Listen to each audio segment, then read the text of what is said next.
Why are chemical reactions occurring every time in our environment? Why do the gold atoms in the Large Hadron Collider tell us about the Big Bang, the origin of our universe? The answer to this lies in the atom.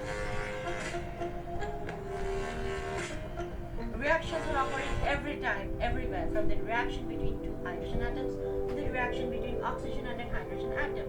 In common salt or sodium chloride, the sodium atom and the chlorine atom combine in a very special manner. The sodium atom forms the cation and the chlorine atom forms the anion, and they together combine to form the ionic bond. This whole process for the reaction of sodium and chlorine atoms together help us to create our own common salt. In this way, atoms constitute everything we see in our environment. Our lives depend on atoms. The everything happening in our environment is because of the origin of the concept of atoms started from Sir John Dalton. He was the one who said matter is composed of atoms that are indivisible and indestructible. All atoms of an element are identical. Atoms of different elements have different weights and different chemical properties. Atoms of different elements combine in simple whole number ratios to form compounds. Atoms cannot be created nor be destroyed. When a compound is decomposed, atoms are recovered and rechanged. He was a self-taught guy.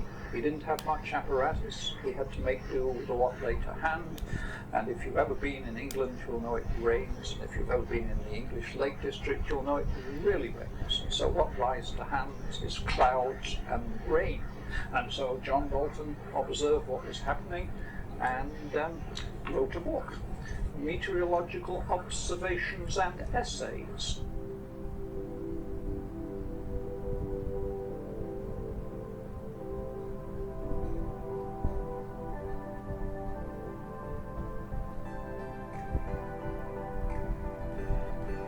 In the 19th century, it was clear that atoms are electrically neutral and negative charges in the atom are carried by electrons. Now scientists were very eager to know how are the subatomic particles arranged in the atom. So scientists came up with different models. First model was proposed by Sir J.J. Thomson. He was the professor of physics and director of Cavendish Lab at the Cambridge University. His model was the plum pudding model of the atom. In his plum pudding model, Sir J.J. Thomson said electrons are distributed throughout the uniformly charged positive sphere of atomic dimensions. And he named this structure the corpuscle. But later this model failed when Rutherford, Geiger and Marsden came up with their famous experiment, the alpha scattering experiment, which revealed that the atom structure contains a positively charged nucleus at its center.